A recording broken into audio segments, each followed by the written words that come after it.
Hello everyone, welcome to Inspired Corner. Now we will read 5th chapter Princess September from supplementary book It So Happened. In this session we will read its first part. Let's start. Before you read, Princess September, like each one of her numerous sisters, receives the gift of a parrot in a golden case on her father's birthday. राजकुमारी सितंबर को उसकी बहुत सी बहनों की तरह ही उसके पिता ने अपने जन्मदिन पर सुनहरे पिंजरे में एक तोता उपहार स्वरूप दिया. The parrot dies and by chance a singing bird comes in its place.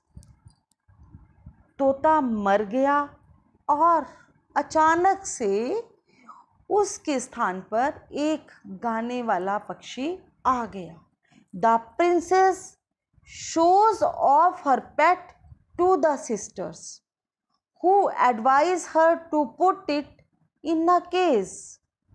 राजकुमारी ने अपना पालतू पक्षी अपनी बहनों को दिखाया तो उन्होंने उसे पिंजरे में रखने की सलाह दी. Let's start the story. The king and queen of Siam had many daughters, and the queen said that it confused her to have to remember so many names. Shyam के राजा और रानी की बहुत सी बेटियां थी और रानी ने उनके नामों को याद करना कठिन है. कंफ्यूज कर देगा मतलब भ्रम पैदा कर देगा कि इतने सारे बेटियों के नाम याद करना कठिन है. One day the king decided to call them January, February, March, though of course in Siamese till he came to the youngest whom he called September.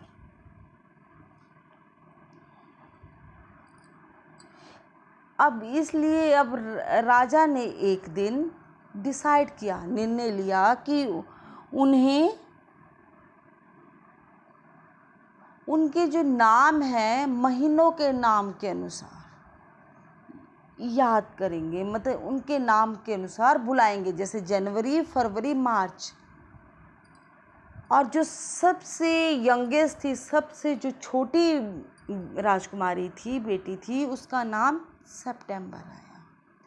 मतलब कि ऐसे हमें उनके नाम याद करना आसान हो जाएगा. The king of SIAM had a peculiar habit. अब वो राजा की एक पिक्यूलियर हैबिट क्या है? स्ट्रेंज हैबिट, मतलब एक अजीब सी आदत थी. Instead of receiving gifts on his birthday he gave them. अब वो क्या आदत थी उसकी अजीब सी कि वो अपने जन्मदिन पर गिफ्ट्स उपहार प्राप्त करने की बजाय उपहार उन्हें देता था. मतलब क्या करता था राजा कि अपने जन्मदिन पर अपनी बेटियों से उपहार लेने की बजाय उन्हें उपहार देता था.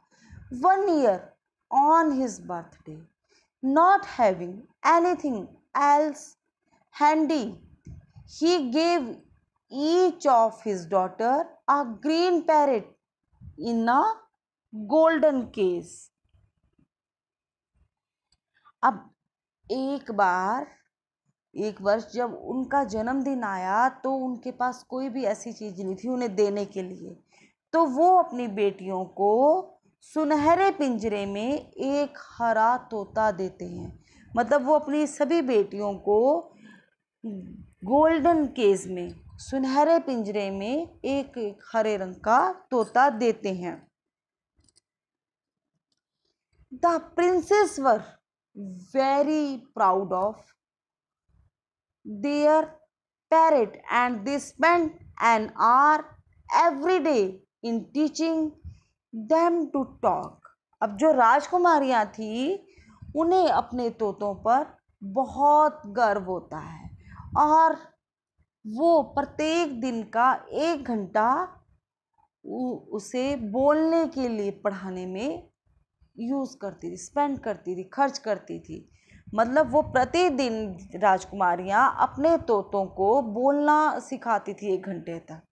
Presently all the parrots could say God save the king and some of them could say pretty Polly in no less than 7 oriental languages.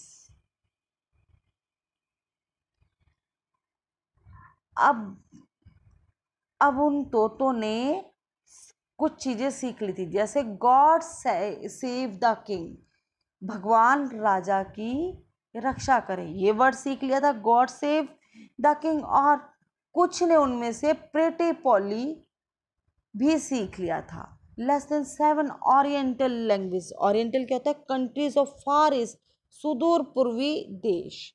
मतलब वहाँ की कुछ उन्होंने प्रेटी पोली, एक वहाँ का गाना था, उसे उन्होंने सीख लिया था। But one day when princess September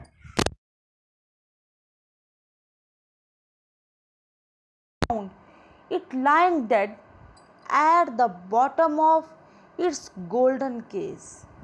पर एक सुबह राजकुमारी सेप्टेम्बर जब सुबह उठी और अपने तोते को गुड मॉर्निंग, सुबह की विश करने चाहती है, तो वो क्या देखती है? सुनहरे पिंजरे में वो नीचे जमीन पर मरा पड़ा है। She burst into a flood of tears and nothing that her maids of honor, not knowing what to do, told the queen, and the queen said it was tough and nonsense, and the child had better go to bed without any supper। अब क्या होता है? She burst into a flood of tears. अब उसकी आंखों में क्या आंसू आ जाते, फ्लड मतलब बांध आ जाता, मतलब उस इतना सारे आंसू हो जाते हैं कि फ्लड या तक बहुत बुरी तरह वो रोने लग जाते हैं। And nothing that her maids of honour, maids of honour women attending, राजकुमारी की सेविका। अब जो राजकुमारी की उसकी सेविका थी, उसे not knowing what to do, उसे कुछ समझ नहीं आता कि अब मैं क्या करूं, कैसे मैं राजकुमारी को चुप कराऊं। टोल्ड द क्वीन, अब वो रानी को ये सब बताती है। एंड द क्वीन सेड, और रानी कहती है, it was tough and nonsense, कि ये तो बहुत ही बेकार की बात है, ये तो ठीक बात नहीं है ऐसे रोना। The child had better go to bed without any supper. Supper होता है डिनर, मतलब सुपर खाना होता है कि बच्चे को बेड पे जाने दो, उसे कुछ भी खाने के लिए मत दो।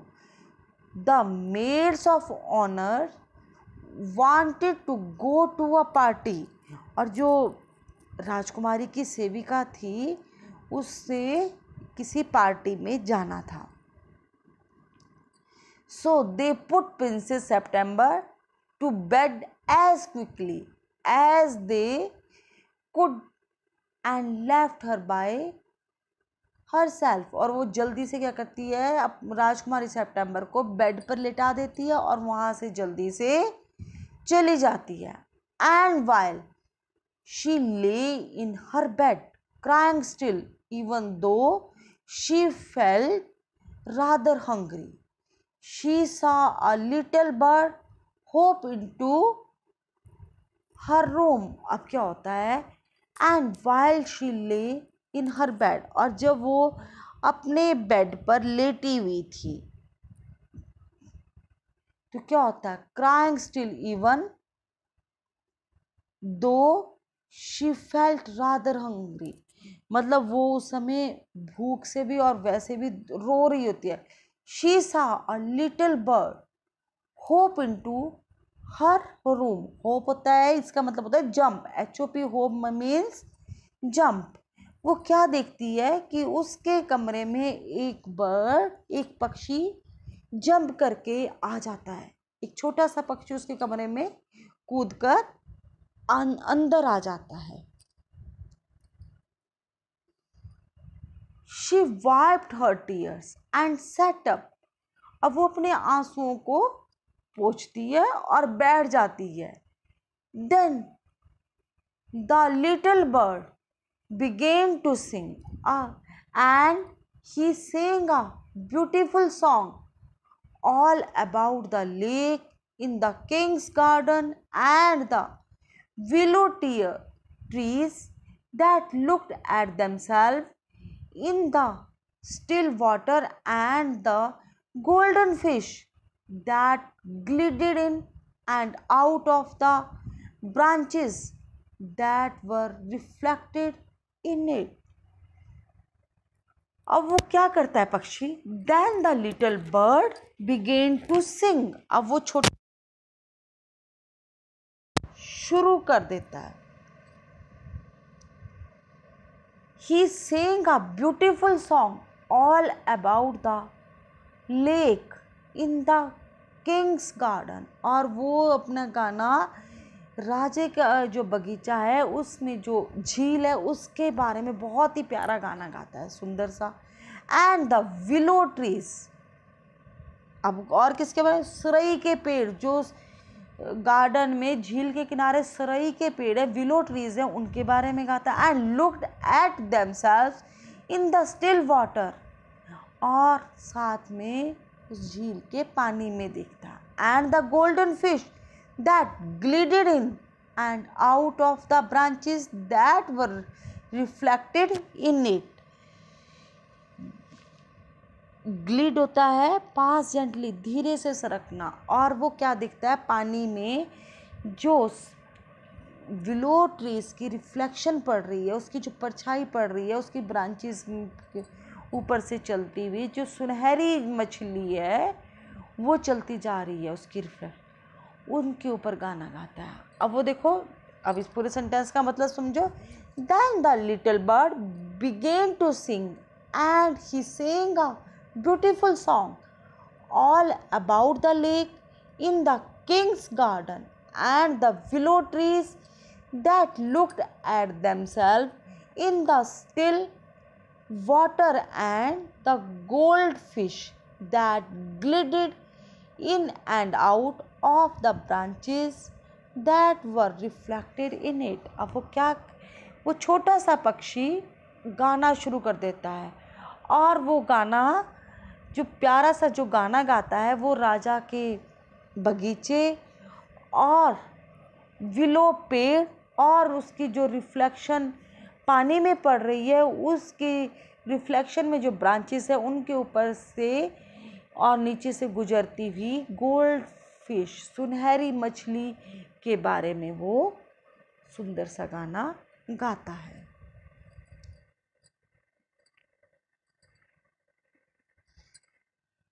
When he had finished, the princess was not crying anymore, and she quite forgot that she had no super.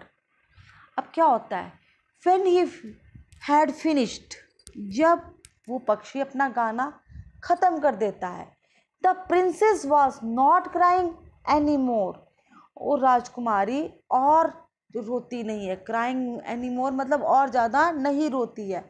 And she quite forgot that she had no supper, और वह यह भी भूल जाती है कि उसने कुछ भी खाना नहीं खाया था।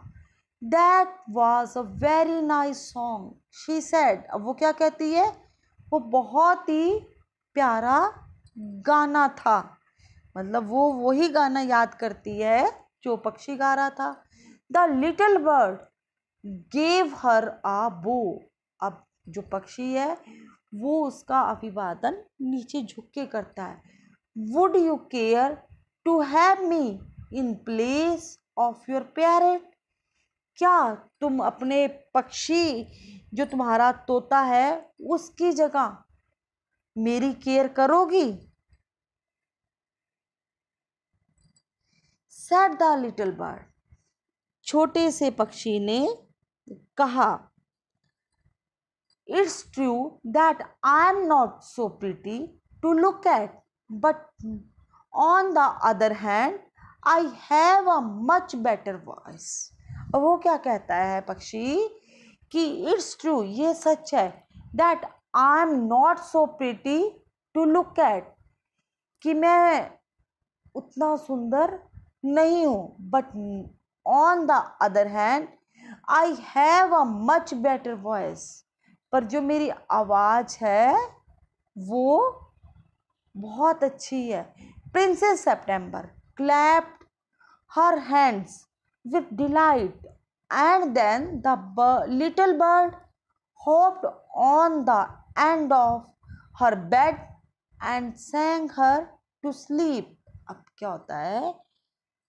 Princess September clapped her hands with delight. अब जो राजकुमारी सेप्टेम्बर थी वो खुशी से तालियां बजाई। And then the little bird hopped on to the end of her bed. और छोटा सा पक्षी एक आशा भरी नज़र से उसके बेड के किनारे पे बैठा देखता है। And sang her to sleep, और उसके सोने तक गाना गाता है। Thank you everyone for listening me. Thank you very much.